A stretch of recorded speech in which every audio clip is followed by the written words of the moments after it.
2006년 5월 24일 오전 삼삼오후 제잘거리면서 등교를 서두르던 시간, 인천의 한 초등학교 부근에 흰색 승합차 한 대가 서 있습니다. 마침 등교를 하던 9살 여학생이 차 쪽으로 걸어오자 차에서 내린 남성 운전자가 다가가 말을 건넵니다. 짐이 무거운데 아저씨 좀 도와줄래? 여학생은 고개를 끄덕이면서 차 쪽으로 다가갔고 그 순간 남성은 학생을 차 안으로 밀어넣습니다. 그리고 몇 시간 뒤 승합차는 다시 학교 앞으로 돌아와 아이를 내려줍니다. 그러나 차에서 내린 아이는 크게 다쳤고 두려움에 떨고 있었습니다. 대체 아이에겐 무슨 일이 있었던 걸까요? 오늘 사건 연구소는 피해 아동 11명, 연쇄 성폭행범 곧 출소에 대해 논의해 봅니다. 자, 지금 보신 이 승합차 운전자 연쇄 아동 성폭행범 이름 김근식, 징역 15년을 살고 다음 달에 이 사회로 나옵니다. 우리 곁으로 돌아옵니다. 이렇게 이해하시면 쉬울 것 같습니다. 빠를 것 같습니다. 예, 조두순만큼 아니 그보다 더 악랄할 수 있는 자입니다. 자, 김 기자가 소개를 좀 해주시죠. 네, 2006년 5월 24일 오전 8시쯤 이 김근식은 인천 서구에서 등교하던 9살 초등학생에게 접근해서 짐이 너무 무거우니 아저씨 좀 도와달라는 말로 유인을 한 뒤 학생을 승합차에 태워서 마구 때리고 인적이 드문 곳으로 이동해 성폭행을 저질렀습니다.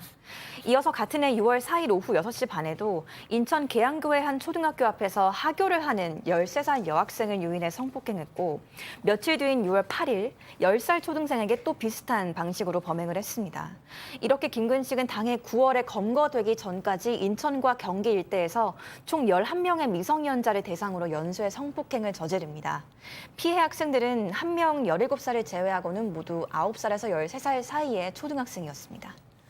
자, 교수님, 그 아이들을 어떻게 유인했던 거죠? 실제로 내가 차 열쇠를 잃어버렸는데 좀 도와줄 수 있어? 나 저 짐을 들어야 되는데 좀 짐을 들어줄 수 있어? 이게 미국의 악명 높은 그 범죄자인 테드 번디가 주로 사용했던 그 수법을 사용을 한 겁니다. 그런데 이제 어린 아이들 같은 경우는 학교에서 누가 도움을 요청하면은 도와주라라고 하는 그것이 바른 행동이다 이렇게 교육을 받지 않습니까? 그런데 그것을 이용을 했다라고 하는 것이죠. 그러니까 아이들은 천진난만하니까 아저씨 좀 도와줄래? 그러니까 네 알겠어요라고 한 그 아이들을 끌고 와서 폭력을 쓰고 그리고 이 성폭행을 하고 이거 어떻게 보면은 뭐 인간이라고 볼 수가 없죠. 자, 그렇습니다. 인간이 아니죠, 양 변호사님. 역시 전과가 있었습니다. 정말 전과가요. 2006년에 기소됐을 때 이미 전과가 19범이었습니다. 근데 마지막 전과는요.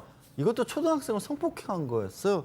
그 전과로 징역 5년 6개월을 복역을 했고 2000년도에 그렇게 해서 2006년도에 출소를 했잖아요. 마치고 출소하고 다시 재범을 저지를 때까지 16일이 걸렸던 겁니다.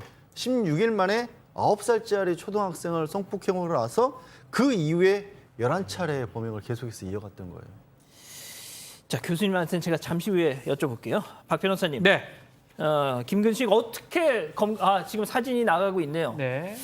저자는 어떻게 해서 검거가 됐던 겁니까? 자, 첫 범행 이후에 이제 잇따라 범행이 계속 되니까 본격적으로 수사팀을 꾸렸는데요. 특히 CCTV가 이때부터는 좀 많았기 때문에 CCTV를 통해서 차량을 좀 특정을 했어요. 차량 자체가 흰색 카니발 2001에서 2002년도 시기의 모델임을 확인했고 이 카니발 전국 차주를 다 찾아봤습니다. 한 1,558대 정도 되는데 다 찾아가지고 이 사람하고 이렇게 얼굴을 대조를 해가지고 결국은 이 김근식 사람을 특정을 했고요.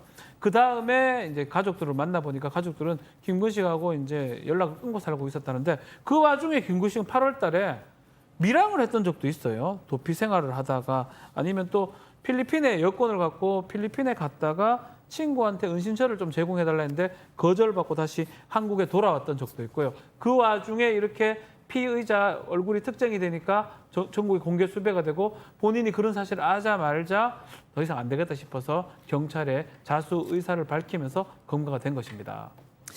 자, 가족 여러분, 지금부터 같이 좀 공부해 주시죠. 예, 지금부터가 중요합니다. 출소 16일 만에 재범. 들으신 것처럼 미성년자 어린 소녀들 11명을 성폭행. 그런데 이제 다음 달에 나옵니다. 법원 판결이 어땠길래? 네, 당시 재판부의 판결은 이렇습니다. 형 집행을 마친 지 불과 16일 만에 다시 성범죄를 저질렀다는 점에서 교화 가능성이 전혀 없어 보이고 또 피해자들이 평생 지니고 살아갈 충격과 고통을 보면 피고인을 평생 사회와 격리해야 한다고 밝혔으면서도 검거 이후에 이 김근식이 범행을 자백하고 수사에 협조한 점을 참작했다고 합니다. 그래서 결국 징역 15년을 선고하고요. 그런데 당시에도 전과 19범에다가 미성년자 연쇄 성폭행범에게 고작 징역 15년형을 내리는 게 말이 되냐 하는 논란이 일었다고 합니다. 양 변호사님, 진짜 이거는 아니잖아요. 예? 이거는 진짜 아니잖아요. 예? 저는 도저히 이해가 안 가는 몇 대목들이 법적으로 따져봤어도 출소 후 16일 만이었잖아요. 뭐 이제 사건 현장 시청자분들은 아시겠지만 이 징역형을 마치고 3년 이내는 무조건 2배가 가중이 됩니다. 그런데 그것도 지금 안 지켜진 것 같고요. 그다음에 이게 수사에 협조한 점을 참작했다 그러는데 수사에 왜 협조했냐면 이 사람이 문구 자체가 판결문 자체가 모순이에요. 피고인 실명과 사건을 공개 수배해서 도주가 어려워지니까 잡혀서 아하. 수사에 협조했다. 자, 저렇게 사진이 뜨니까. 그래서 그냥 잡혔다는 거거든요. 이게 수사에 협조한 거예요. 아하. 도망 다니기 어려워지니까 이 건보이후 범행을 자백했다. 이거를 참작해 줬다라는 건데 전 말 자체가 저게 말이 되는 얘기예요. 그리고 저는 이 부분에 있어서 저도 아시다시피 제가 형량에 있어서 그렇게 무겁게 주장하는 사람이 예, 아닌데 이건 항상 강조를 드려요. 여러 번 범죄를 저질렀을 때 대한민국 법은요. 11명에 대한 성폭행을 하는 것과 한 사람에 대한 성폭행을 하는 것에서 차이는 그냥 1.5배 가져가는 것뿐입니다. 근데 한 사람 이게 만약에 한 사람에 대해서 성폭행을 해서 10년이면 11명이면 한 번 저지르고 나왔다가 또 10년이라도 이런 식으로 계산해도 100년이 되는 거예요. 근데 너무 낮아지는 거예요. 이렇게 여러 번의 범죄를 저지른 그런 인간에 대해서도. 박 변호사님. 네. 다음 달에 나와요.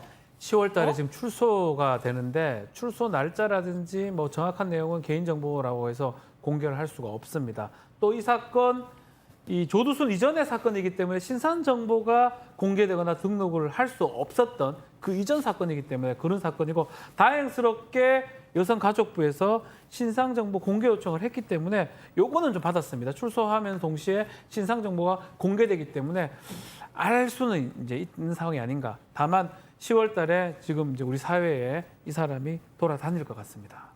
양 변호사님, 제가 또 이런 일 나오면 자꾸 외국 사례 이제 얘기할 수밖에 없는데 왜냐 우리나라 너무 어처구니가 없기 때문에 자, 미국이 아유 진짜 가차 없어요. 가장 큰 차이가요. 말씀드렸던 것처럼 이제 영미법계에서는 이런 범죄를 저지르면 각 범죄마다 성을 선고하고 합산을 합니다.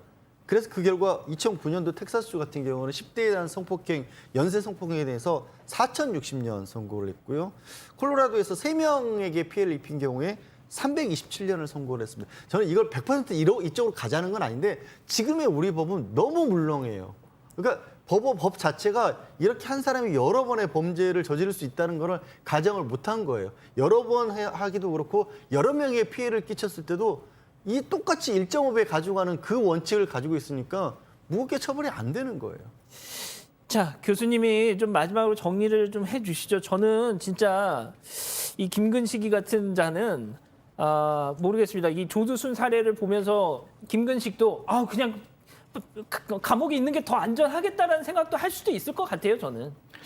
근데 이제 저는 왜 이 사람이 나오는 것에 대해서 지난번에 조두순이가 나왔을 때 안산 시민들이 굉장히 불안해했고 심지어는 피해자가 거기를 떠나서 이사를 갔어요. 예. 자, 그러면 아까 이제 얘기 나온 대로 우리나라의 사법 어떤 형벌 시스템 이런 것들이 문제가 있다면 국회에서 뭔가 입법을 해가지고 뭐 사법제도, 형벌제도를 바꾼다든지 그렇게 하지 않으면 지금 이 사람이 만약에 나와서 또 범죄를 저지른다? 그럼 누가 책임지죠? 우리나라의 국회 그리고 사법부 이런 쪽에서 책임을 져야 되는 거 아니겠어요? 왜 선량한 시민들이 이 사람이 나온다고 해서 다들 딸 가진 아이들을 가진 그 부모들이 그렇게 불안해해야 되는가? 이건 뭔가 잘못돼도 한참 잘못됐다라고 하는 것이 여러 번 나왔음에도 불구하고 그냥 공연불에 그치고 또 이런 사건이 또 벌어지면은 이런 식으로 할 겁니까? 이 정말 심각하게 우리는 생각을 해볼 시점에 왔다라고 봅니다. 자, 지금 자막으로 나가는 것처럼 김근식 이제 다음 달 나오면요. 아직 창창합니다. 50대 중반이에요. 무슨 짓 할지 모릅니다. 예? 저는 진짜 아까 양 변호사님도 말씀하셨지만 당시 그때 그 판결했던 판사님 진짜 지금 뭐 하고 계신지는 모르겠습니다만 아휴, 진짜 좀 답답합니다, 진짜. 예? 일단 오늘 일단 나오게 되면 그때 저희가 다시 한번 좀 할게요.